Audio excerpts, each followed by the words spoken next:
ವೀಕ್ಷಕರೇ ನಮಸ್ಕಾರ. ಇದು ಕಂಪ್ಲೇಂಟ್ ಬಾಕ್ಸ್. ನಾನು ಸಾಹಿಲ್. ಕೋಟೆನಾಡು ಚಿತ್ರದುರ್ಗದ ಪರಿಸರದಲ್ಲಿ ಈ ಪರಿಸರ ದ್ರೋಹಿಗಳ ಅಟ್ಟಹಾಸಗಳು ಎಲ್ಲೆ ಮೀರ್ತಾ ಇದೆ. ಸರ್ಕಾರಿ ಜಮೀನಿನಲ್ಲಿ ನೂರಾರು ಮರಗಳ ಮಾರಣ ಹೋಮಗಳು ನಡೀತಾ ಇದ್ದಾವೆ. ನೂರಾರು ಮರಗಳನ್ನು ಕಡಿದು ಉರುಳಿಸಿದ ಪಾಪಿಗಳು ಮರಗಳನ್ನು ಮಕ್ಕಳಂತೆ ಕಾಣುವವರೆಗೂ ಈ ದ್ರೋಹಿಗಳ ಅಟ್ಟಹಾಸ ಮೆರೀತಾನೆ ಇರ್ತವೆ. ಪರಿಸರ ದ್ರೋಹಿ ಮರಗಳ್ಳರ ಕೈಗೆ ಬೀಳುತ್ತಾ ಬೇಡಿ. ಹೊಳಲ್ಕೆರೆಯ ದೇವನಹಳ್ಳಿ ಹುಲುಬನಿಯಲ್ಲಿ ಮರಗಳ್ಳರ ದರ್ಬಾರ್. ಇದೇ ಈ ಹೊತ್ತಿನ ಕಂಪ್ಲೇಂಟ್ ಬಾಕ್ಸ್. ನಾನು ಸಾಹಿಲ್.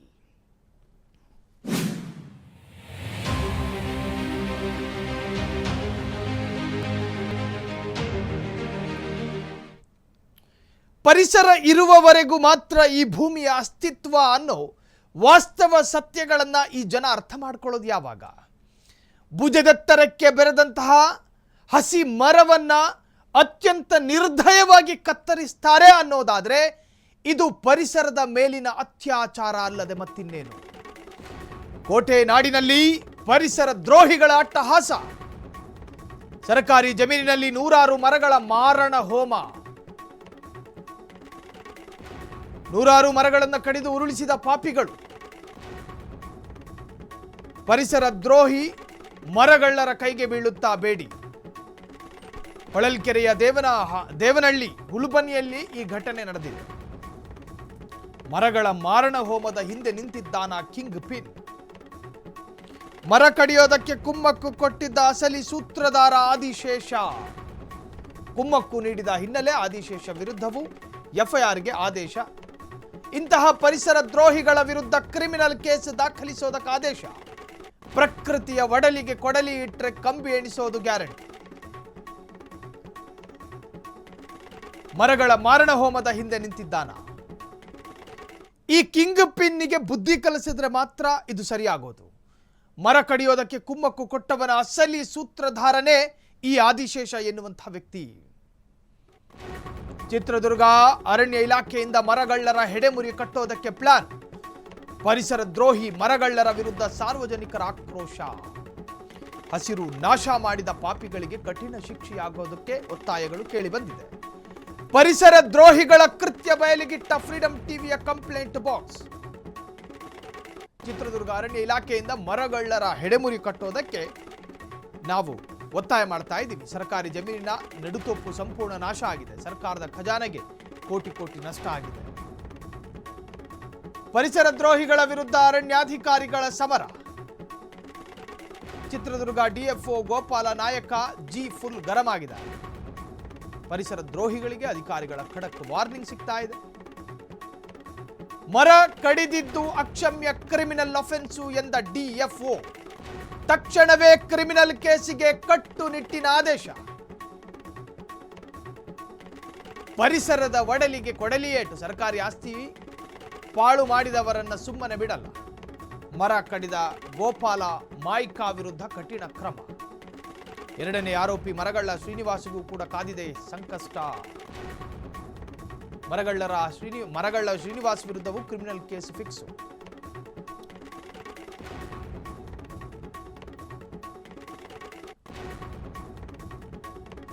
ಭುಜದೆತ್ತರಕ್ಕೆ ಬೆಳೆದ ಹಸಿರು ಮರಗಳನ್ನ ಕಡಿಯೋದಕ್ಕೆ ಆದೇಶ ಕೊಟ್ಟಿದ್ನಲ್ಲ ಕಿಂಗ್ ಪಿನ್ ಆದಿಶೇಷ.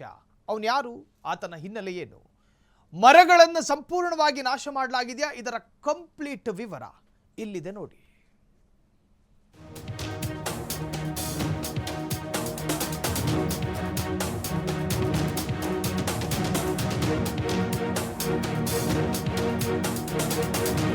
ಚಿತ್ರದುರ್ಗ ಜಿಲ್ಲೆಯ ಹೊಳಲ್ಕೆರೆ ತಾಲೂಕಿನ ದೇವನಹಳ್ಳಿ ಹುಲುಬನಿ ಗ್ರಾಮದಲ್ಲಿ ಈಗ ಅರಣ್ಯ ಇಲಾಖೆ ತಲ್ಲಣಿಸಿದೆ. ಪ್ರಕೃತಿಯ ಒಡಲಿಗೆ ಕೊಡಲಿ ಇಟ್ಟ ಕಿಡಿಗೇಡಿಗಳ ಕೃತ್ಯ ಈಗ ಇಡೀ ಜಿಲ್ಲೆಯಲ್ಲಿ ಸಂಚಲನ ಸೃಷ್ಟಿಸಿದೆ.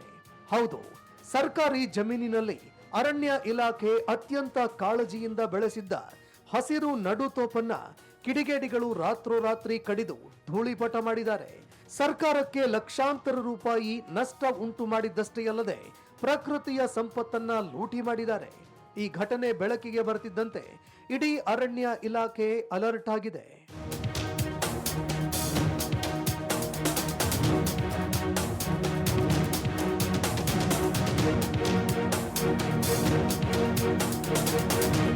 ಸರ್ಕಾರಿ ಆಸ್ತಿಯನ್ನ ಹಾಳು ಮಾಡಿ ಮರಗಳನ್ನ ಕಡಿದು ಉರುಳಿಸಿದ ಈ ಕೃತ್ಯದ ಬೆನ್ನಲ್ಲೇ ಚಿತ್ರದುರ್ಗದ ಡಿಎಫ್ಒ ಗೋಪಾಲ್ ನಾಯಕ್ ಜಿ ಅವರು ಸಿಂಹ ಸ್ವಪ್ನರಾಗಿ ಎದ್ದು ನಿಂತಿದ್ದಾರೆ. ಇದು ಕೇವಲ ತಪ್ಪು ಕೆಲಸವಲ್ಲ, ಇದೊಂದು ಗಂಭೀರವಾದ ಕ್ರಿಮಿನಲ್ ಅಫೆನ್ಸ್ ಅಂತ ಗರ್ಜಿಸಿದ್ದಾರೆ. ಈ ಅರಣ್ಯ ರೋಧನೆಗೆ ಕಾರಣರಾದವರ ವಿರುದ್ಧ ಕಠಿಣ ಕಾನೂನು ಕ್ರಮ ಕೈಗೊಳ್ಳೋದಕ್ಕೆ ಮುಂದಾಗಿದ್ದಾರೆ. ಹಸಿರು ಮರಗಳನ್ನ ಕಡಿದು ಸರ್ಕಾರಕ್ಕೆ ಅಪಾರ ನಷ್ಟ ಉಂಟು ಮಾಡಿದ ತಪ್ಪಿತಸ್ಥರ ವಿರುದ್ಧ ತಕ್ಷಣವೇ ಕ್ರಿಮಿನಲ್ ಕೇಸ್ ದಾಖಲು ಮಾಡುವಂತೆ ತಮ್ಮ ಸಿಬ್ಬಂದಿಗೆ ಲಿಖಿತ ಆದೇಶ ಕೊಟ್ಟಿದ್ದಾರೆ.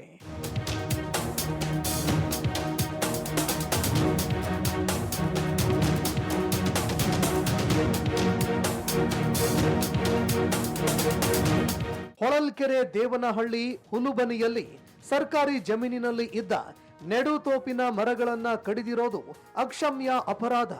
ಇದು ನೇರವಾಗಿ ಸರ್ಕಾರಕ್ಕೆ ನಷ್ಟ ಉಂಟು ಮಾಡುವ ಕ್ರಿಮಿನಲ್ ಕೃತ್ಯ.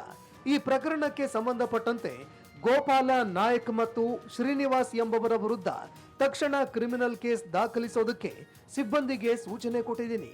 ಅಷ್ಟೇ ಅಲ್ಲದೆ ಈ ಕೃತ್ಯಕ್ಕೆ ಹಿನ್ನೆಲೆಯಿಂದ ಕುಮ್ಮಕ್ಕು ನೀಡಿದ ಆದಿಶೇಷ ಎಂಬವರ ಮೇಲೂ ಕಠಿಣ ಪ್ರಕರಣ ದಾಖಲಿಸೋದಕ್ಕೆ ಆದೇಶ ಕೊಟ್ಟಿದ್ದೀನಿ. ಇಂತಹ ಕಿಡಿಗೇಡಿಗಳನ್ನ ನಾವು ಸುಮ್ಮನೆ ಬಿಡೋದಿಲ್ಲ ಅಂತ ಶಪಥ ಮಾಡಿದ್ದಾರೆ.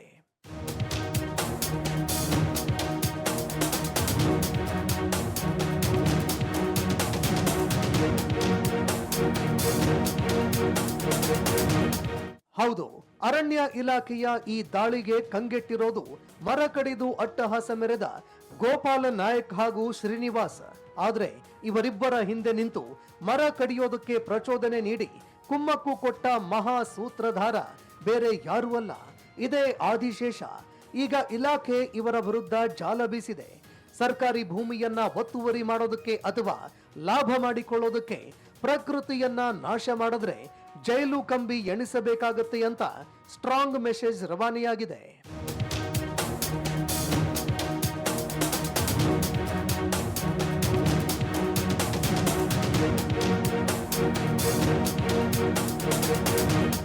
ಒಟ್ಟಾರೆಯಾಗಿ ಪರಿಸರವನ್ನ ಉಳಿಸಬೇಕಾದ ಅನಿವಾರ್ಯತೆ ಇರುವ ಇವತ್ತಿನ ದಿನಗಳಲ್ಲಿ ಸ್ವಾರ್ಥಕ್ಕಾಗಿ ಹಸಿರು ಮರಗಳ ಮಾರಣ ಹೋಮ ಮಾಡಿರುವ ಇಂಥವರ ವಿರುದ್ಧ ಕಠಿಣ ಕ್ರಮ ಆಗಲೇಬೇಕು.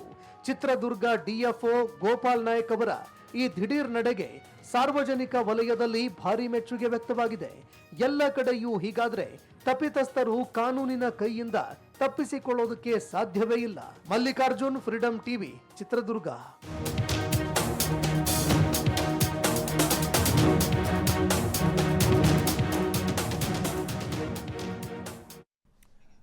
ನೋಡಿದ್ರಲ್ಲ ವೀಕ್ಷಕರೇ, ಈ ಚಂಡಾಲರ ಈ ದುಷ್ಕೃತ್ಯವನ್ನ. ದೇಶದಲ್ಲಿ ಮರಗಳ ಸಂಖ್ಯೆಯಲ್ಲಿ ಗಣನೀಯವಾದ ಇಳಿಕೆಯನ್ನು ಕಾಣುತ್ತಿರುವಾಗ, ದೇಶ ಪರಿಸರ ಬರದಲ್ಲಿ ಮುಳುಗಿರುವಾಗ, ಭುಜದೆತ್ತರಕ್ಕೆ ಬೆಳೆದಿರುವ ಹಸಿ ಮರಗಳನ್ನು ಅತ್ಯಂತ ನಿರ್ಭಯರಾಗಿ ಕಡಿದು ಹಾಕಲಾಗುತ್ತೆ.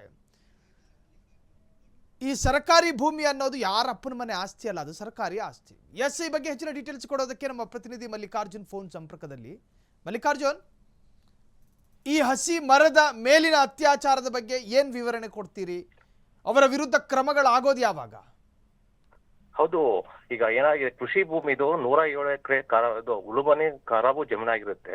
ಇದು ಈ ಗ್ರಾಮ ದೇವನಹಳ್ಳಿ ಅಂತ ಗ್ರಾಮ 100 ವರ್ಷಗಳಿಂದ ಏನಾಗುತ್ತೆ ಕಾಣೆಯಾಗಿರುತ್ತೆ. ಅಲ್ಲಿ 107 ಎಕರೆ ಜಮೀನು ಉಳಿರುತ್ತೆ. ಅಲ್ಲಿ ಅಕ್ಕಪಕ್ಕದ ಹಳ್ಳಿಯ ಜಮೀನುಗಳು ಏನ್ ಮಾಡ್ತಾರೆ, ಸೊ ಅಲ್ಲಿ ದನ ಕರುಗಳು ಮೇಯಕ್ಕೆ ಜಾಗ ಮಾಡ್ಕೊಂಡಿರ್ತಾರೆ. ಕಳೆದ 30 ವರ್ಷಗಳ ಹಿಂಚೆ ಏನಾಗಿರುತ್ತೆ, ಸರ್ಕಾರ ಏನ್ ಮಾಡುತ್ತೆ, ಅರಣ್ಯ ಇಲಾಖೆ ಏನ್ ಮಾಡುತ್ತೆ, ಅಲ್ಲಿ ಮರಗಳನ್ನ ನೆಡುತ್ತೆ. ಆ ಮರಗಳನ್ನ ನೆಟ್ಟಾಗ ಏನಾಗುತ್ತೆ, 30 ವರ್ಷದ ಕಾಲ ಆ ಮರಗಳು ಮಾವು ಆಯ್ತು, ಬೇವಾಯ್ತು, ತೆಂಗಾಯ್ತು, ಬೇರೆ ಬೇರೆ ತರದ ಗಿಡಗಳು ಮರಗಳು ಬೆಳೆದಿರ್ತವೆ, ಹೆಚ್ಚಾಗಿ ಬೆಳೆದಿರ್ತವೆ. ಬೆಳೆದಾಗ ಏನಾಯ್ತು, ಇಲ್ಲಿ ಇದರ ಮೇಲೆ ಅಕ್ಕಪಕ್ಕದ ಊರಿನ ಗ್ರಾಮರ ಕೆಳ ಭೂಗಳ್ಳರ ಕಣ್ಣು ಬಿದ್ದಿರುತ್ತೆ. ಆ ಭೂಗಳ್ಳರ ಕಣ್ಣು ಬಿದ್ದಾಗ ಏನಾಗುತ್ತೆ, ರಾತ್ರೋರಾತ್ರಿ ಬಂದು ಆ ಮರಗಳನ್ನ ಮರಣವ ಮಾಡ್ತಾರೆ. ಯಾವ ರೀತಿ ಮಾಡ್ತಾರೆ ಅಂತ ಹೇಳಿದ್ರೆ, ಟ್ರ್ಯಾಕ್ಟರ್ ಅಥವಾ JCBಗಳಿಗೆ ನಂಬರ್ ಇರೋದಿಲ್ಲ, ಆತರ ಟ್ರ್ಯಾಕ್ಟರ್ಸ್ JCBಗಳನ್ನ ತಂದು ಏನ್ ಮಾಡ್ತಾರೆ, ಮರಗಳನ್ನ ಕಡಿದು ಹೋಗ್ತಾರೆ. ಈ ವಿಚಾರ ಏನಾಗುತ್ತೆ, ಅಲ್ಲಿರುವಂತ ಪರಿಸರವಾದಿಗಳಿಗೆ ಗೊತ್ತಾಗುತ್ತೆ, ಪರಿಸರ ಪ್ರೇಮಿಗಳಿಗೆ ಗೊತ್ತಾಗುತ್ತೆ. ಆ ಟೈಮಲ್ಲಿ ನಮ್ಮನ್ನು ಫ್ರೀಡಂ ಟಿವಿಯನ್ನು ಸಂಪರ್ಕ ಮಾಡುತ್ತೆ. ಸಂಪರ್ಕ ಮಾಡಿದಾಗ ನಾವು ಅಲ್ಲಿ ಹೋಗಿ ನೋಡಿದಾಗ ಸುಮಾರು 40ರಿಂದ 50 ಎಕರೆವಷ್ಟು ಅತಿಕ್ರಮಣ ಮಾಡಿರ್ತಾರೆ. ಈ ಅತಿಕ್ರಮಣ ಹೆಂಗಾಗಿರುತ್ತೆ ಅಂದ್ರೆ, ಈ ಆಲ್ರೆಡಿ ಅಲ್ಲಿ ಹೋದ ತಕ್ಷಣ ನಿಮ್ಗೆ ಏನು ಅನ್ಸೋದಿಲ್ಲ. ಒಂದು ಕಾಡಿದೆ, ಕಾಡಿನ ಒಳಗೆ ಈ 40ರಿಂದ 50 ಎಕರೆ ಅತಿಕ್ರಮಣ, ಅಲ್ಲಿ ಮೆಕ್ಕೆಜೋಳ ಆಯ್ತು, ಶೇಂಗಾ ಆಯ್ತು, ಬೇರೆ ಬೇರೆ ತರ ಬೆಳೆಗಳನ್ನು ಬೆಳೆದಿರ್ತಾರೆ. ಇದು ನಾವು ಅಲ್ಲಿ ಹೋಗಿ ಪರಿಶೀಲನೆ ಮಾಡಿದಾಗ ಅಥವಾ DF ನ ಸಂಪರ್ಕ ಮಾಡಿದಾಗ ಅವ್ರು ಹೇಳ್ತಾರೆ ಇಲ್ಲ ನಮ್ಗೆ ಆತರ ಮಾಹಿತಿ ಇಲ್ಲ ಅಂತ ಆದಾಗ ನಾವು ಹೋಗಿ ಡೈರೆಕ್ಟ್ DF ನ ಕಾಂಟ್ಯಾಕ್ಟ್ ಮಾಡ್ತೀವಿ. ಕಾಂಟ್ಯಾಕ್ಟ್ ಮಾಡಿ ಸರ್ ಈ ತರ ಇದೆ, ಏನಾಗಿದೆ, ಇದು ನಮ್ಮ ಗಮನಕ್ಕೆ ಇರೋದಿಲ್ಲ. ತಕ್ಷಣವೇ DF ಸೊ ಅದ್ರ ಮೇಲೆ ಏನೇನು ಯಾರ್ಯಾರು ಅಲ್ಲಿ ಮರಗಳನ್ನ ಕಡಿದಿರ್ತಾರೆ, ಶ್ರೀನಿವಾಸ್ ನಾಯಕ್ ಅಂತವ್ರು, ಗೋಪಾಲ್ ನಾಯಕ್ ಅನ್ನೋರು, ಅದಕ್ಕೆ ಕಿಂಗ್ ಪಿನ್ ಯಾರಾಗಿರ್ತಾರ ಅಂತ ಹೇಳಿದ್ರೆ ಆದಿಶೇಷ ಅನ್ನೋರು. ಆದಿಶೇಷ ಮೂಲತಃ ಹೊಳಲ್ಕೆರೆ ತಾಲೂಕಿನ ಒಂದು ಹಳ್ಳಿಯವರು ಇರ್ತಾರೆ. ಅವರ ಕುಮ್ಮಕ್ಕಿನಿಂದ ಈ ತರ ಅತಾಚುರ್ಯ ಆಗಿರುತ್ತೆ ಅಂತ ಒಂದು ವರದಿ ಇದೆ. ಈ ತರ ಆರೋಪ ಕೇಳಿ ಬಂದಿದೆ. ಮಲ್ಲಿಕಾರ್ಜುನ್, ಈಗ ಏನು ಮಾಡೋದಕ್ಕೆ ಹೊರಟಿದ್ರು? ಈ ಮರಗಳನ್ನೆಲ್ಲ ಕತ್ತರಿಸಿ ನೋಡಿ, ಕೆಲವೊಮ್ಮೆ ಸಾಕಷ್ಟು ಘಟನೆಗಳನ್ನ ನಾವು ಓದಿದ್ದೀವಿ. ಈ ತರಹದ್ದೊಂದು ಮರಗಳನ್ನ ಕಡಿದ ಸೋಗಿನಲ್ಲಿ ಗಂಧದ ಮರವನ್ನು ಕೂಡ ಕಡಿದು ಸಾಗಿಸಲಾಗ್ತಾ ಇತ್ತು. ಸೊ ಈ ವಿಚಾರದಲ್ಲಿ ಏನನ್ನ ಮಾಡೋದಕ್ಕೆ ಹೊರಟಿದ್ರು ಅಂತ ಅವರು? ಅಲ್ಲಿ ಬೆಳೆ ಬಾಳುವ ಭೂಮಿ ಅದು. ಅಲ್ಲಿ ಏನಾಗುತ್ತೆ, ಅಡಿಕೆ ಮತ್ತು ತೆಂಗು ಹೆಚ್ಚಾಗಿ ಬೆಳೆದ್ರೆ ಬೆಳೆ ಬಾಳುವ ಭೂಮಿ ಏನ್ ಮಾಡ್ತಾರೆ, ಅದರಿಂದ ಏನ್ ಮಾಡ್ತಾರೆ, ಈ ಭೂಗಳನ್ನ ಏನ್ ಮಾಡ್ತಾರೆ, ಅಲ್ಲಿ ತೋಟಗಳನ್ನು ಮಾಡಕ್ಕೆ ಪರಿವರ್ತನೆ ಮಾಡಕ್ಕೆ ರೈತರ ವಿಚಾರಕವಾಗಿ ಆ ಭೂ ಕನ್ವರ್ಷನ್ ಮಾಡಕ್ಕೆ ಈ ತರ ಹೊರಟಿರ್ತಾರೆ. ಸುಮಾರು ಈಗ ದೃಶ್ಯದಲ್ಲಿ ನಾವು ನೋಡ್ತಾ ಇದೀವಿ ಪ್ರಕೃತಿಯ ಮೇಲಿನ ಅತ್ಯಾಚಾರವನ್ನ. ಎಷ್ಟು ಮರಗಳನ್ನ ಕಡಿದಿರಬಹುದು ಒಂದು ಅಂದಾಜು? ಸುಮಾರು 100ರಿಂದ 200 ಮರಗಳಷ್ಟು ಮರಣವಾಗಿದೆ. ಈಗ ಅರಣ್ಯ ಇಲಾಖೆಯ ಕಾನೂನಿನ ಪ್ರಕಾರ ಇದು ಅಕ್ಷಮ್ಯ ಹಸಿ ಅಫೆನ್ಸ್, ಇದು ಕ್ರಿಮಿನಲ್ ಕೇಸ್. ಇದು ಗೋಪಾಲ್ ನಾಯಕ್ ಅವರು ಹೇಳ್ತಾರೆ ಇದರಿಂದ ಕ್ರಿಮಿನಲ್ ಕೇಸ್ ಆಗ್ತಾರೆ. ಒಂದು ಅರಣ್ಯ ಅಧಿಕಾರಿಗಳು ಮತ್ತು ಪೊಲೀಸ್ ಸ್ಟೇಷನ್ ಅವಧಿಯಲ್ಲಿ ಅಂತ ಕ್ರಿಮಿನಲ್ ಕೇಸ್ ಆಗಿರುತ್ತೆ. ಕ್ರಿಮಿನಲ್ ಮೊಕದ್ದಮೆಯನ್ನು ಹೂಡಿರ್ತಾರೆ ಯಾರು, ಗೋಪಾಲ್ ನಾಯಕ್ ಮತ್ತು ಶ್ರೀನಿವಾಸನ್ ಅವರು. ಇದಕ್ಕೆ ಕಿಂಗ್ ಪಿನ್ ಯಾರು, ಆದಿಶೇಷ ಅವರ ಮೇಲೂ ಇದು ಕ್ರಮ ಜರುಗುತ್ತದೆ ಅಂತ ಅದು ಗೋಪಾಲ್ ನಾಯಕ್ ಅವರು ಹೇಳ್ತಾರೆ. ನಮ್ಮ ಫ್ರೀಡಮ್ ಟಿವಿ ಯಾವಾಗ ಹೋಗಿ ನಮ್ಮ ಗೋಪಾಲ್ ನಾಯಕ್ ಅವ್ರನ್ನ ಇದ್ ಮಾಡ್ತಾರೋ ಅವಾಗ ತಕ್ಷಣವೇ ಅವ್ರ ವಿರುದ್ಧ ಕ್ರಿಮಿನಲ್ ಕೇಸ್ ಆಗ್ತೀವಿ ಅಂತ ಭರವಸೆ ಕೊಟ್ಟಿರ್ತಾರೆ. ಈಗ DFOಗೆ ನಮ್ಮ ಕಡೆಯಿಂದಲೂ ಕೂಡ ಅತಿ ದೊಡ್ಡ ಧನ್ಯವಾದ. ಆದ್ರೆ ಮಲ್ಲಿಕಾರ್ಜುನ್ ಅವರೇ, ಹಾಗೆ ಇರಿ, ಸಂಪರ್ಕದಲ್ಲೇ ಇರಿ. ಈ ಬಗ್ಗೆ ಮಾತನಾಡೋದಕ್ಕೆ ಗೋಪಯ್ಯ ಅವರೀಗ ಫೋನ್ ಸಂಪರ್ಕದಲ್ಲಿದ್ದಾರೆ. ಸರ್ ನಮಸ್ಕಾರ. ಸರ್ ನಮಸ್ತೆ. ಸರ್, ಈಗ ಹೊಳಲ್ಕೆರೆ ಭಾಗದಲ್ಲಿ ನಡೆದಿರತಕ್ಕಂತಹ ಅತಿ ದೊಡ್ಡ ಪ್ರಕೃತಿಯ ಮೇಲಿನ ಮಾರಣ ಹೋಮ ತಮ್ಮ ಗಮನಕ್ಕೆ ಬಂದಿದೆಯಾ ಸರ್? ಸರ್ ವಿಷಯ ಏನಂತ ನೀವು ಹೇಳಿದ್ರೆ ನನಗೆ ಗೊತ್ತಾಗುತ್ತೆ. ಸರ್, ಚಿತ್ರದುರ್ಗದ ಹೊಳಲ್ಕೆರೆ ಭಾಗದಲ್ಲಿ ಸರ್ಕಾರಿ ಭೂಮಿ ಸರ್ ಅದು. ಆ ಸರ್ಕಾರಿ ಭೂಮಿಯಲ್ಲಿ ಒಂದು ಸುಮಾರು 250 ಮರಗಳಿತ್ತು. ಆದರೆ ಆದಿಶೇಷ ಎನ್ನುವಂತಹ ವ್ಯಕ್ತಿ, ಆತನ ವಿರುದ್ಧ ಇರುವಂತಹ ಆರೋಪ ಇದು, ಆ ವ್ಯಕ್ತಿಯ ನಿರ್ದೇಶನದಿಂದ ಅಲ್ಲಿಂದ ಒಂದು 100-150 ಮರಗಳನ್ನು ಕತ್ತರಿಸಲಾಗಿದೆ ಅನ್ನೋ ಆರೋಪ. ಸರ್ ಅದು ಗಮನಕ್ಕೆ ಬಂದಿದೆ, ಕೂಡಲೇ ನಾವು FIR ಹಾಕಿದೀವಿ. ಅದು ತನಿಖೆನಲ್ಲಿದೆ. ಈಗ 2 ದಿನ ಆಯ್ತು. 10ನೇ ತಾರೀಕು FIR ಆಗಿದೆ. ಓಕೆ, 15ನೇ ತಾರೀಕು FIR ಆಗಿದೆ. FOC ನಂಬರ್ 10 ಅಂತ ಹಾಕಿದ್ದಾರೆ. ನಾನು ಹೇಳಿದೀನಿ ಅದಕ್ಕೆ ಸಂಬಂಧಪಟ್ಟಂತೆ ಸರ್ಕಾರಿ ಹಣ ಬಳಕೆ ಮಾಡಿ ನಡ್ಸೋಕ್ ಮಾಡಿರುವಂತದ್ದು, ಆ ಆಸ್ತಿಯನ್ನ, ಸರ್ಕಾರಿ ಆಸ್ತಿಯನ್ನ ನಷ್ಟ ಮಾಡಿದ್ದಕ್ಕೆ ಅವ್ರ ಮೇಲೆ ಪ್ರಾಸಿಕ್ಯೂಷನ್ ಆಗ್ಬೇಕು, ಕ್ರಿಮಿನಲ್ ಕೇಸ್ ದಾಖಲು ಮಾಡಿ ಅಂತಾನು ಹೇಳಿದೀನಿ. ಸೊ ಇದು ಕ್ರಮ ಆಗಿದೆ ಸರ್, ಮುಂದುವರಿತದೆ. ಸರ್, ಒಂದು ಕ್ಲಾರಿಟಿ ಸರ್. ಈಗ ಸರ್ಕಾರಿ ಆಸ್ತಿ ನಷ್ಟ ಮಾಡಿದ್ದಕ್ಕೊಂದು ಕೇಸು, ಆದ್ರೆ ಪ್ರಕೃತಿಯ ಸಮತೋಲನವನ್ನೇ ಹಾಳು ಮಾಡಿದಾರಲ್ಲ ಸರ್, ಅದರ ಬಗ್ಗೆ ಬೇರೆ ಪ್ರತ್ಯೇಕವಾದಂತಹ ಸೆಕ್ಷನ್ಗಳೇನಿರೋದಿಲ್ವ ಸರ್? ಇದೆ, ಅರಣ್ಯ ಕಾಯ್ದೆ ಇದೆ. ಅದಕ್ಕೋಸ್ಕರ ನಾವು ಅರಣ್ಯ ಮೊಕದ್ದಮೆಯನ್ನ ದಾಖಲು ಮಾಡಿದೀವಿ, FOC ನಂಬರ್ 10 ಅಂತ. ಅಟ್ ದ ಸೇಮ್ ಟೈಮ್ ನಾವು ಕ್ರಿಮಿನಲ್ ಮೊಕದ್ದಮೆ ದಾಖಲು ಮಾಡ್ಲಿಕ್ಕೆ ಪೊಲೀಸ್ ಠಾಣೆಗೆ ದೂರನ್ನ ಕೊಡ್ಲಿಕ್ಕೆ ನಾವು ಕ್ರಮ ಕೈಗೊಂಡಿದ್ದೀವಿ. ಓಕೆ, ಯಾರ್ಯಾರ ವಿರುದ್ಧ FIR ಆಗಿದೆ ಸರ್ ಈಗ? ಅದು ಹೆಸರು ಬರ್ಕೊಂಡಿದ್ದೆ ನಾನು ಒಂದ್ ಕಡೆ, ನೆನಪಿಲ್ಲ.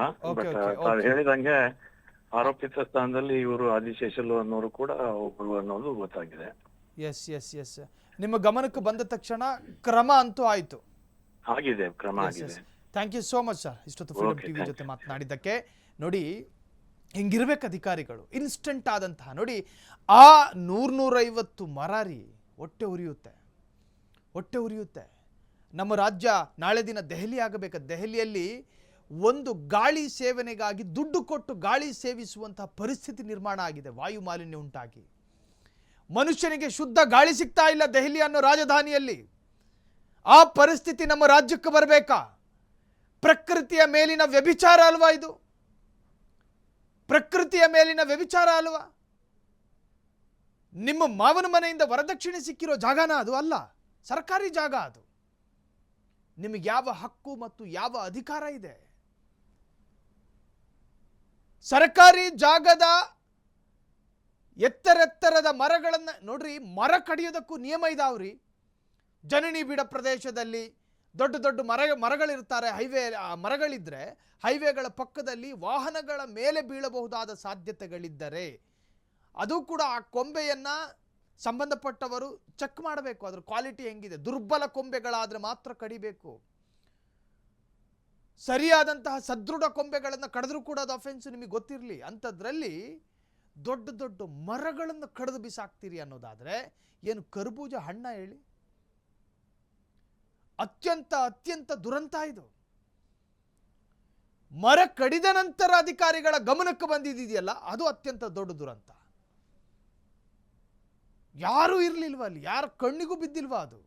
ಫ್ರೀಡಮ್ ಟಿವಿಯ ಕ್ಯಾಮರಾ ಹೋಗಬೇಕಾಗಿ ಬಂತು, ಈ ವಿಚಾರ ಗೊತ್ತಾಗಬೇಕು ಅನ್ನುವ ಈ ವಿಚಾರ ಗೊತ್ತಾಗಬೇಕಾದ್ರೆ ಫ್ರೀಡಮ್ ಟಿವಿಯ ಕ್ಯಾಮರಾ ಹೋಗಬೇಕಾಗಿ ಬಂತು. ಅಲ್ಲಿವರೆಗೂ ಅಧಿಕಾರಿಗಳ ಗಮನಕ್ಕಿದಿಲ್ಲ. ಮಂಟಪ ಬಿದ್ದಂಗೆ ಬಿದ್ದವೆ ಮರಗಳು, ದೊಡ್ಡ ದೊಡ್ಡ ಮರಗಳು. ಮಂಟಪ ಬೀಳುತ್ತೆ ನೋಡಿ ಹಂಗೆ. ಪರಿಸರದ ಬಗ್ಗೆ ತಿಳುವಳಿಕೆ ಇರುವವನಿಗೆ ಹೃದಯಾಘಾತ ಆಗುತ್ತೆ ಅದನ್ನು ನೋಡಿದ್ರೆ. ಪರಿಸರದ ಮೇಲೆ ಅತ್ಯಂತ ಪ್ರಾಮಾಣಿಕ ಕಾಳಜಿ ಇಟ್ಟುಕೊಂಡಿರುವ ಅರಣ್ಯಾಧಿಕಾರಿ ನೋಡಿದ್ರೆ ಕಾರ್ಡಿಯಾಕ್ ಅರೆಸ್ಟ್ ಆಗುತ್ತೆ ಆತನಿಗೆ ಈ ದೃಶ್ಯ. ಸೊ ಪ್ರಕೃತಿಯ ಮೇಲಿನ ಈ ಅತ್ಯಂತ ದೌರ್ಜನ್ಯ ಇದೆಯಲ್ಲ, ಇದು ನಿಲ್ಲಬೇಕು. ಹೊಳಲ್ಕೆರೆ ಇದು ಅಂತಿಮ ವರದಿಯಾಗಬೇಕು. ಮತ್ತೊಂದು ಜಿಲ್ಲೆಯಲ್ಲಿ ಈ ತರಹದ್ದೊಂದು ಪ್ರಮಾದ ಆಗಕೂಡದು. ಪ್ರಮಾದ ಅಲ್ಲ, ಇದು ಘನಘೋರ ಕೃತ್ಯ. ಇದು ಪ್ರಕೃತಿಯ ಮೇಲೆ ಆಸೆ ಪಡುವವನು ಎದೆ ಒಡಕತಾನೆ. ನಿಮ್ಮ ಕುಟುಂಬಸ್ಥರು ಕೈಕಾಲು ಮುರಿದ್ರೆ ನಿಮಗೆ ಎಷ್ಟು ದರ್ದಾಗುತ್ತೋ, ನಿಮಗೆಷ್ಟು ನೋವಾಗುತ್ತೋ, ಎಷ್ಟು ಸಂಕಟ ಆಗುತ್ತೋ. ಪ್ರಕೃತಿಯನ್ನು ಹಾಡು ಹಗಲೆ ಕೆಡವಿ ಹಾಕಿದ್ದೀರಿ.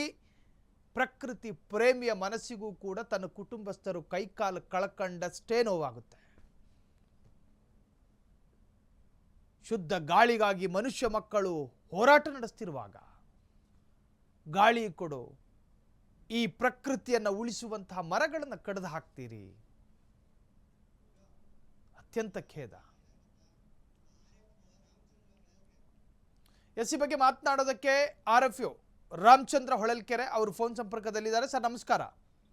ನಮಸ್ಕಾರ ಸರ್, ಈಗ ಈ ಚಿತ್ರದುರ್ಗದ ಹೊಳಲ್ಕೆರೆ ಸರ್ಕಾರಿ ಭೂಮಿಯಲ್ಲಿ 100-150 ಮರಗಳನ್ನು ಕಡಿದಿರ್ತಕ್ಕಂತಹದ್ದು ನಿಮ್ಮ ಗಮನಕ್ಕೆ ಬಂದಿರಬಹುದು. ಹೌದು ಸರ್. ಸರ್, ಆ ಬಗ್ಗೆ ಇನ್ಸ್ಟಂಟ್ ಆದಂತಹ ಕ್ರಮ ಆಗಿದ್ದಕ್ಕೂ ಕೂಡ ಫ್ರೀಡಮ್ ಟಿವಿ ಕಡೆಯಿಂದ ತಮಗೆ ಧನ್ಯವಾದಗಳನ್ನು ಕೂಡ ತಿಳಿಸ್ತಾ ಇದ್ದೀವಿ. ಸರ್, ಇದನ್ನ ಹೆಂಗೆ ಸಹಿಸೋದಕ್ಕೆ ಸಾಧ್ಯ ಸರ್? ಒಂದು ಪ್ರಕೃತಿಯ ಮೇಲಿನ ಇಷ್ಟು ದೊಡ್ಡ ಅಟ್ಟಹಾಸ, ದೌರ್ಜನ್ಯ ಹೆಂಗ್ ಮನಸ್ಸು ಬರುತ್ತೆ ಸರ್ ಅವರುಗಳಿಗೆ 100-150 ಮರಗಳನ್ನು ಕಡಿಯೋದಕ್ಕೆ? ಸರ್, ಆ ಜಾಗ ನಮ್ಮ ರಿಸರ್ವ್ ಫಾರೆಸ್ಟ್ ಗೆ ಹೊಂದ್ಕೊಂಡಿರೋಂತ ಜಾಗ ಸರ್. ಅದು ಸರ್ಕಾರಿ ಜಾಗ. ಹಿಂದೆ ನಮ್ಮ ಅರಣ್ಯ ಅಧಿಕಾರಿಗಳೆಲ್ಲ ಅದನ್ನ ವಶಕ್ಕೆ ತಗೊಂಡು ಅಲ್ಲಿ ಗಿಡ ಮರಗಳನ್ನೆಲ್ಲ ಬೆಳೆಸಿದ್ದಾರೆ. ಮತ್ತೆ ಅಲ್ಲಿ CPT ಕಂದಕನು ಹಾಕಿದ್ದಾರೆ. ಅಲ್ಲಿ ಹತ್ರ ಗ್ರಾಮಸ್ಥರು ಕೆಲವರೆಲ್ಲ ಜಾಗನ ಕಬಳಿಸೋಕೋಸ್ಕರ ಇದು ಸರ್ಕಾರಿ ಭೂಮಿ, ಇದು ನಿಮ್ಮ ಅರಣ್ಯ ಭೂಮಿ ಅಲ್ಲ, ಇದು ನಮ್ಮ ಸರ್ಕಾರಿ ಭೂಮಿ ಗೋಮಾಳ ಆಗಿರೋದ್ರಿಂದ ನಾವು ಅದನ್ನ ಕಬಳಿಸ್ತೀವಿ ಅಥವಾ ಒತ್ತುವರಿ ಮಾಡ್ಕೊಂತೀವಿ ಅಂತ ಬಂದಿದ್ರು. ನಾವು ಅದನ್ನ ತಡೆದು ಕಳ್ಸಿದ್ವಿ. ರಾತ್ರಿ ಒಂದು 8-10 ಮರ ಕಡ್ದಿದೆ ಸರ್. ಒಂದು 15-20 ಆಗಿದೆ. ಅವ್ರ ಮೇಲೆ ಕೇಸ್ ಮಾಡಿದ್ವಿ, FIR ಹಾಕಿದೀನಿ, ಪೊಲೀಸ್ ಕಂಪ್ಲೇಂಟ್ ಕೊಟ್ಟಿದ್ದೀನಿ. ಮತ್ತೆ ಇವತ್ತು ಪೊಲೀಸ್ನವರೆಲ್ಲ ಕರ್ಕೊಂಡ್ ಬಂದು ಸ್ಪಾಟಿಗೆ ಅಲ್ಲಿ ಫೆನ್ಸಿಂಗ್ ಕೆಲಸ ನಡೆಸ್ತಿದೀನಿ ಸರ್. ಅಲ್ಲಿ ಸರ್, ಈಗ ಈ ಅನಾಗರಿಕ ವರ್ಗಕ್ಕಿದೆಯಲ್ಲ ಸರ್, ಇವರ ಅತಿಯಾದಂತಹ ಅವ್ರಿಗೆ ನಾವ್ ಎಷ್ಟು ಹೇಳಿದ್ರು ಅವ್ರಿಗೇನು ಭೂಮಿ ಬೇಕು, ನಮಗೆ ಜಮೀನ್ ಬೇಕು, ಅದ್ರಾಗೆ ಕೆಲವರೆಲ್ಲ ಅವ್ರಿಗೆ ಹೇಳ್ಕೊಟ್ಟು ಅಮಾಯಕನೆಲ್ಲ ಕಳಿಸ್ತಿದಾರೆ ಸರ್. ಕೆಲವರೆಲ್ಲ ಅವ್ರ ಮೇಲೂ ಅರಣ್ಯ ಮೊಕದ್ದಮೆ ದಾಖಲು ಮಾಡಿದೀನಿ ಸರ್. ಒಳ್ಳೆ ಕೆಲಸ. ಅದು ತಲೆಮಾರು ಬದುಕಬಾರ್ದಾ ಸರ್? ಇಲ್ಲಿ ಒಂದು ಮರ ಬೆಳೆಯೋದಕ್ಕೆ ಎಷ್ಟು ವರ್ಷ ಬೇಕು ಸರ್? ಈಗ ಅರಣ್ಯ ಅಧಿಕಾರಿಗಳು ಅಲ್ಲ ಅಷ್ಟು ದೊಡ್ಡ ದೊಡ್ಡ ಮರಗಳನ್ನ ಅಷ್ಟು ಬೆಳೆಸಿ ಇವನು ಯಾವನೋ ತಲೆಮಾಸದವನು ಬಂದು ಕತ್ತರಿಸ್ತಾನೆ ಅನ್ನೋದಾದ್ರೆ ಆ ಅನಾಗರಿಕನಿಗೆ ಸಂಸ್ಕಾರವೂ ಇಲ್ಲ, ತಿಳುವಳಿಕೆನೂ ಇಲ್ಲ, ನಮ್ಮ ದೇಶಕ್ಕೊಬ್ಬ ಸತ್ಪ್ರಜೆನೂ ಅಲ್ಲ ಸರ್. ಹೌದು ಸರ್, ಹೌದು. ಅದರಿಂದ ಸಾಕಷ್ಟು ಮಳೆ ಬೆಳೆನೂ ಆಗುತ್ತೆ ಸರ್. ಅಲ್ಲೆಲ್ಲ ಚೆಕ್ ಡ್ಯಾಮ್ ಇದೆ, ನೀರ್ ನಿಂತ್ಕೊಳುತ್ತೆ. ಅದರಿಂದ ರೈತರಿಗೂ ಅನುಕೂಲ ಆಗುತ್ತೆ, ಪಕ್ಕದಾಗಿರೋರಿಗೆ. ಅದನ್ನ ಯಾವ ಕಾರಣಕ್ಕೂ ಅವ್ರಿಗೆ ಬಿಟ್ಕೊಡಕ್ಕೆ ಸಾಧ್ಯನೇ ಇಲ್ಲ ಸರ್. ನಾವು ಅಷ್ಟಕ್ಕೆ ಆಲ್ರೆಡಿ ಪಡ್ಕೊಂಡಿದೀವಿ. ಈಗ ಇವತ್ತೂ ಅದೇ ಕಾರ್ಯಾಚರಣೆನೇ ಮಾಡ್ತಿದೀನಿ ಸರ್. ಈಗ ಸರ್, ಒಂದು ವಿಶೇಷವಾದಂತಹ ಗಮನ ಆ ಭಾಗ ಆ ಸ್ಥಳದ ಮೇಲೆ ಇರ್ಲಿ ಸರ್ ತಮ್ದು. ಕಾರಣ ಈ ಅನಾಗರಿಕರು ಏನು ಬೇಕಾದ್ರೂ ಮಾಡ್ಯಾರು. ತಮ್ಮ ಸಹಕಾರನೂ ನಮಗೆ ಬೇಕು sir. Thank you so much sir. ನಿರಂತರವಾಗಿರುತ್ತೆ ಅನ್ನುವಂಥ ಭರವಸೆಯನ್ನು ಕೊಡ್ತಾ ಇಷ್ಟೊತ್ತು ಫ್ರೀಡಮ್ ಟಿವಿ ಜೊತೆ ಮಾತನಾಡಿದ್ದಕ್ಕೆ ಧನ್ಯವಾದ.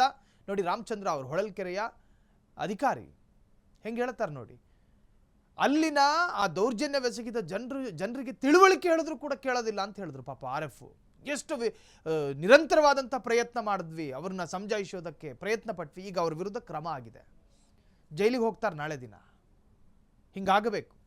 ಶುದ್ಧ ಗಾಳಿ ಕುಡಿಯೋದಕ್ಕಾಗಿ ಜನ ದುಡ್ಡು ಕೊಟ್ಟು ಸೇವನೆ ಮಾಡ್ತಿದ್ದಾರೆ. ರಾಸ್ಕಲ್ಗಳ ಭುಜದೆತ್ತರಕ್ಕೆ ಬೆಳೆದಿರೋ ಮರಗಳನ್ನು ಕಡಿತೀರಿ. ಅಸಹ್ಯ ಅನಿಸುತ್ತೆ ನಿಜಕ್ಕೂ. ಸರಿಯಾದಂಥ ಒಬ್ಬ ಅಸಲಿ ಪ್ರಕೃತಿ ಪ್ರೇಮಿ ಈ ದೃಶ್ಯವನ್ನು ನೋಡಿ ಸಹಿಸಿಕೊಳ್ಳಲಾರ, ಎದೆ ಒಡಕತಾನೆ. ಇದು ಹೊಳಲ್ಕೆರೆ ಅಂತಿಮ ಜಿಲ್ಲೆಯಾಗಬೇಕು. ಹೊಳಲ್ಕೆರೆ ಪ್ರಕೃತಿಯ ಮೇಲಿನ ದೌರ್ಜನ್ಯಕ್ಕೆ ಸಾಕ್ಷಿಯಾಗಿದೆ. ಇದು ಅಂತಿಮ ಜಿಲ್ಲೆಯಾಗಬೇಕು. ಚಿತ್ರದುರ್ಗ ಎನ್ನುವಂತಹ ಜಿಲ್ಲೆ ಈ ತರಹದ ಅಕ್ರಮಿಗಳಿಗೆ ನೋಡಿ, ಸರ್ಕಾರಿ ಜಾಗವನ್ನು ತಮ್ಮ ವಶಕ್ಕೆ ಪಡ್ಕೊಳ್ಳೋದಕ್ಕೆ, ಸರ್ಕಾರಿ ಜಾಗ ಅಂದರೆ ಎಷ್ಟು ಸಸಾರ ನೋಡಿ. ಸರ್ಕಾರಿ ಜಾಗಗಳನ್ನು ತಮ್ಮ ಸುಪರ್ದಿಗೆ ಪಡೆಯೋದಕ್ಕೆ, ರಿಸರ್ವ್ ಫಾರೆಸ್ಟಿಗೆ ಅಂಟ್ಕೊಂಡಿರುವಂಥ ಈ ಜಾಗವನ್ನು ಕಬಳಿಸೋದಕ್ಕೆ ಈ ಮರಗಳನ್ನು ಕಡಿತಾರಂತೆ ತಲೆಮಾಸಿದವರು. ಮರಗಳನ್ನು ಎತ್ತರಕ್ಕೆ ಬೆಳೆದಿರೋ ಮಕ್ಕಳನ್ನ ಕಡ್ದಂಗಲ್ವಾ ಅದು? ಹೆಂಗೆ ಮನಸ್ಸು ಬರ್ತಾವೆ? ಎಂತೆಂಥ ಮರ, ಬೆಲೆ ಬಾಳಬಹುದಾದ ಮರ. ಸರ್ಕಾರಿ ಆಸ್ತಿಗಳನ್ನು ನಾಶ ಮಾಡಿದ್ದು ಕ್ರಿಮಿನಲ್, ಸರ್ಕಾರಿ ಭೂಮಿಗೆ ಅತಿಕ್ರಮಣ ನಡೆಸಿದ್ದು ಕ್ರಿಮಿನಲ್. ಅಂದರೆ ಇದೆಲ್ಲ ಅಪರಾಧ, ಕ್ರೈಮ್ ಇದು. ಅದಾದ ನಂತರ ಅಧಿಕಾರಿಗಳ ಜೊತೆ ವಾದ ಮಾಡ್ತಾನಂಥದ್ದು. ಇದು ಸರ್ಕಾರಿ ಭೂಮಿ, ಇದು ಗೋಮಾಳ ಜಾಗ, ನಾಳೆ ದಿನ ನಾನು ಏನೋ ಮಾಡಬೇಕು. ಇವೆಲ್ಲ ನಡೆಯೋದಿಲ್ಲರಿ ಕಾನೂನಿನ ಮುಂದೆ. ಅದ್ಯಾರೋ ಆದಿಶೇಷನಂತೆ ಹೊಳಲ್ಕೆರೆಯ ತೊಳಲಾಂಡಿ ಆಗಿದ್ರೆ ಅದು ನಿಮಗಾಯಿತು, ಕಾನೂನಿನ ಮುಂದೆ ಅಲ್ಲ. ಎತ್ತರದ ಮರಗಳನ್ನು ಅತ್ಯಂತ ನಿರ್ದಯವಾಗಿ ಕಡಿದು ಹಾಕಲಾಗಿದೆ. ಆ ಗ್ರಾಮಸ್ಥರೆಲ್ಲರೂ ದೌರ್ಭಾಗ್ಯವಂತರು ನಿಜವಾಗ್ಲೂ. ನಿಮಗೆ ಶುದ್ಧ ಗಾಳಿ ಕೊಡ್ತಾ ಇದ್ದ ಮರಗಳಿವತ್ತು ನೋಡ್ತಿದ್ದ ಹಾಗೆ ಉರುಳಿ ಬಿದ್ದಿದೆ.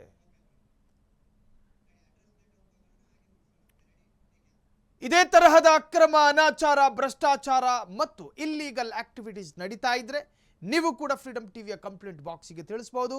ನೀವು ಸಾಕ್ಷಿ ಸಮೇತ ಈ ವಾಟ್ಸಾಪ್ ನಂಬರ್ಗೆ ಕಳುಹಿಸಬಹುದು. 9666510149 ಈ ಸಂಖ್ಯೆಗೆ ಸಾಕ್ಷಿ ಸಮೇತ ವಾಟ್ಸಪ್ ಮಾಡಿ. ಇನ್ನು ನೀವು ನೇರವಾಗಿ ಫ್ರೀಡಮ್ ಟಿವಿಯ ಪ್ರಧಾನ ಕಚೇರಿಗೂ ಕೂಡ ಭೇಟಿ ಕೊಡಬಹುದು. ಆ ಭೇಟಿ ಕೊಡಬೇಕಾದ ವಿಳಾಸವೂ ಕೂಡ ರಿವೀಲ್ ಮಾಡ್ತಾ ಇದ್ದೀವಿ. ಈ ವಿಳಾಸಕ್ಕೂ ಭೇಟಿ ಕೊಡಬಹುದು. ಸೊ ಇವತ್ತಿನ ಮರಗಳ ಮೇಲೆ, ಪ್ರಕೃತಿಯ ಮೇಲಿನ ದೌರ್ಜನ್ಯ, ಆ ಅಪರಾಧಿ ಅಥವಾ ಆರೋಪಿಗಳ ವಿರುದ್ಧ ಕ್ರಮಗಳಾಗುತ್ತೆ ಅನ್ನೋ ಭರವಸೆಯನ್ನು ಕೊಡುತ್ತಾ